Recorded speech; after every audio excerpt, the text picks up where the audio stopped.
नमस्कार, मैं हूं सौरभ श्रीवास्तव। उत्तर प्रदेश में चुनाव से पहले बड़े नेताओं के दल बदलने का सिलसिला लगातार जारी है। ऐसे में योगी सरकार में मंत्री रहे दारा सिंह चौहान ने आज समाजवादी पार्टी को ज्वाइन कर लिया है। लखनऊ में पार्टी के राष्ट्रीय अध्यक्ष अखिलेश यादव के नेतृत्व में उन्होंने समाजवादी पार्टी की सदस्यता ली है और सदस्यता लेने के साथ ही उन्होंने योगी सरकार पर कई गंभीर आरोप लगाए। दारा सिंह ने कहा कि योगी सरकार में पिछड़ों के अधिकार के साथ छेड़छाड़ हुआ है, दलित और वंचितों को लगातार जो है योगी सरकार ने ठगने का काम किया है। इसके साथ ही उन्होंने बीजेपी पर यह भी आरोप लगाया कि फ्री में अनाज देकर लोगों को गुलाम बनाना चाहती है भारतीय जनता पार्टी। तो जैसे ही उन्होंने साइकिल पे की सवारी शुरू की है, उसके साथ ही योगी सरकार पर जमकर बरसे हैं और कई बड़े और गंभीर आरोप लगाए। उन्होंने कहा कि लोगों को फ्री में अनाज देकर भारतीय जनता पार्टी एक बार गुलाम बनाना चाहती है। हम आपको बता दें कि योगी सरकार में दारा सिंह चौहान वन और पर्यावरण मंत्री थे। लगातार जिस तरीके से चुनाव से पहले बड़े नेताओं के दल बदलने का सिलसिला शुरू हुआ, सबसे पहले स्वामी प्रसाद मौर्य ने बीजेपी को बाय बाय किया। उसके बाद दारा सिंह चौहान, धर्म सिंह सैनी जैसे कई ऐसे नेता हैं जो बीजेपी छोड़कर समाजवादी पार्टी में शामिल हो चुके हैं। हम आपको बता दें कि दारा सिंह चौहान के राजनीतिक सफ़र की बात करें तो सन 1996 में बीएसपी के साथ उन्होंने राजनीति की शुरुआत की थी, फिर एसपी के साथ आए और राज्यसभा के सांसद बने। 2009 में दारा सिंह चौहान एक बार फिर पुराने घर यानी बीएसपी में चले गए। इसके बाद 2015 में वो बीजेपी में शामिल हुए। बीजेपी ने इन्हें अन्य और पिछड़ा वर्ग मोर्चा का अध्यक्ष भी बनाया और उसके बाद 2017 में विधानसभा का चुनाव जीते। योगी सरकार में उन्हें मंत्री बनाया। उसके बाद चुनाव से ठीक पहले इस तरीके से दारा सिंह चौहान का भाजपा छोड़ना और समाजवादी पार्टी में शामिल होने के साथ ही कई गंभीर आरोप भारतीय जनता पार्टी में लगा देना। हम आपको दारा सिंह चौहान ने क्या कुछ आरोप लगाया है ये सुनाते हैं। ये नारा दिया गया था कि सबका साथ सबका विकास। साथ तो सबका लिया, लेकिन विकास कुछ चंद लोगों का हुआ।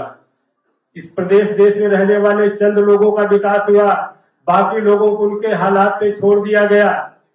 इसलिए मैं कहना चाहता हूं, क्या जिस तरीके से लोग आत्मनिर्भर भारत की बात करते हैं कि आत्मनिर्भर भारत बनेगा, आज गुलाम बनाने की साजिश हो रही है। उनको अनाज दे करके, कुछ छोटे छोटे चीजें दे करके गुलाम बनाने की, हमेशा लालच दे करके जिस तरीके से ठगने की साजिश हो गई है। अब प्रदेश का जो पिछड़ा समाज है ये ठगने वाला नहीं, दलित समाज के लोग अब ठगने वाले नहीं है।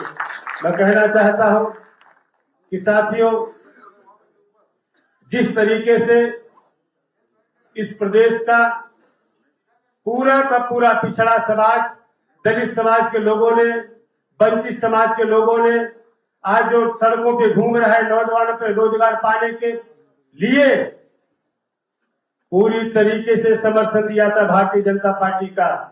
जिस तरीके से किसान अपनी लहलहाती फसल के लिए समर्थन दिया था, आज रात में, जाड़े की रात में जिसे अपने घर में सोना चाहिए, आज जानवरों से रखवाली करने के लिए अपने खेत पे सो रहा है चारपाई लगा करके। कितनी पीड़ा होती होगी। इसलिए मैं कहना चाहता हूं, आज पूरी तरीके से, आज जिस तरीके से पिछड़े समाज के, जिस तरीके से टीचर भर्ती में आपने देखा, कई महीनों से जाड़ा, बरसात, गर्मी में उनके ऊपर लाठियां बरसाई जा रही है। पूरी तरीके से जब इस प्रदेश में पूरे पिछड़े समाज के हित की अनदेखी हो रही है, बड़े पैमाने पर दलित समाज जिनको समर्थन दिया था उनके साथ अनदेखी हो रही है।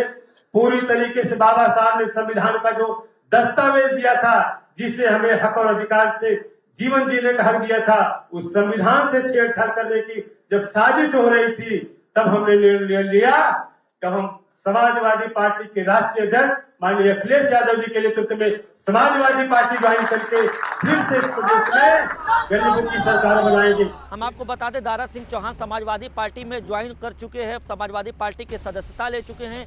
इसी के पहले रविवार की सुबह समाजवादी पार्टी में जिस तरीके से नेताओं का आने का सिलसिला चल रहा है, ऐसे ही भारतीय जनता पार्टी में यूपी एटीएस के आईजी रहे पूर्व आईपीएस असीम अरुण ने भी भारतीय जनता पार्टी की सदस्यता ली है और उनके भी कन्नौज सदर से विधानसभा चुनाव बढ़ने की जो है अटकलें तेज हो गई है। और उनके भारतीय जनता पार्टी में शामिल होने के बाद केंद्रीय मंत्री अनुराग ठाकुर ने ये कहा है कि जो दंगा कराते हैं वो समाजवादी पार्टी में आते हैं और जो दंगा रोकते हैं वो बीजेपी में शामिल हो रहे हैं। हम तो बता दें कि जिस तरीके से विधानसभा के चुनाव नज़दीक आ चुके हैं और नेताओं के बयानबाजी भी अब तेज देखने को मिल रही है।